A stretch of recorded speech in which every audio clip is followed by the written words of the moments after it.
প্ৰস্তাৱৰ সমৰ্থনত দুআষাৰ ক'ব বিচাৰিছোঁ।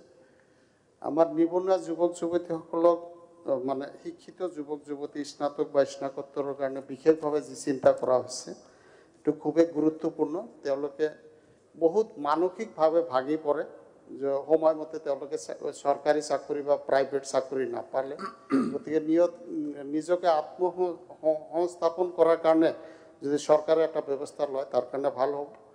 আৰু এই ব্যৱস্থা লোৱাৰ আগত বিশেষকৈ এই স্নাতক আৰু স্নাতকোত্তৰ ডিগ্ৰীধাৰীসকলক জিলা ভিত্তিত যদি আমি ট্ৰেইনিং দিব পাৰোঁ, প্ৰশিক্ষণ দিব পাৰোঁ যে সেই জিলাত তেওঁ যিটো অঞ্চলৰ পৰা আহিছে সেই বিশেষ ট্ৰেইনীগৰাকী সেই অঞ্চলত কি ধৰণৰ কুটিৰ উদ্যোগ খুলিলে তেওঁ স্বাৱলম্বী হ'ব পাৰিব, সেই বিষয়ত যদি আমি ট্ৰেইনিং কৰাব পাৰোঁ আৰু মানে সচেতনতা বা তেখেতক চেন্সিটাইজ কৰিব পাৰোঁ, তেতিয়াহ'লে বহুত কামত দিব।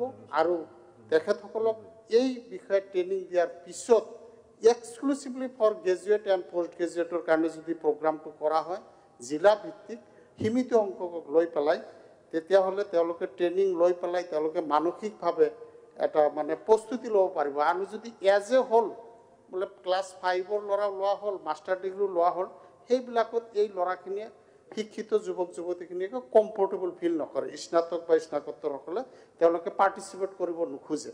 গতিকে তেওঁলোকক বিশেষভাৱে ট্ৰেইনিং দিয়াৰ কাৰণে আৰু ঘৰুৱা উদ্যোগ মানে কুটিৰ শিল্প যিটো ঘৰুৱা উদ্যোগ স্থাপনৰ কাৰণে যদি আৰ্থিক সকাহ 5 লাখ টকা দিয়া হয়, তেনেহ'লে সমাজত কেৱল আত্মসংস্থাপনৰ বাটে মুকলি নহ'ব, যিটো মানসিকভাৱে এটা সমাজত বিৰূপ প্ৰতিক্ৰিয়া গৈছে যে শিক্ষিত হ'লে আজিকালি আৰু লাভ নাই, আজিকালি BA MA পাছ কৰি একো লাভ নাই, সমাজত এনেকুৱা এটা বাতাবৰণ সৃষ্টি হৈ আছে।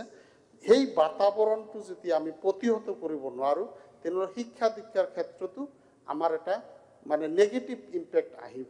সেইকাৰণে তেখেতসকলক বিশেষভাৱে মানে স্নাতক আৰু স্নাতকোত্তৰ ডিগ্ৰীধাৰীসকলক বিশেষভাৱে ট্ৰেইনিং দি পেলাই ঘৰুৱা উদ্যোগ কুটিৰ শিল্প স্থাপনৰ কাৰণে যদি আৰ্থিকভাৱে উৎসাহিত কৰা যায়, তেনেহ'লে আমাৰ ৰাজ্যখনৰ কাৰণেও এটা ভাল মেছেজ যাব বুলি আশা কৰিব পাৰি।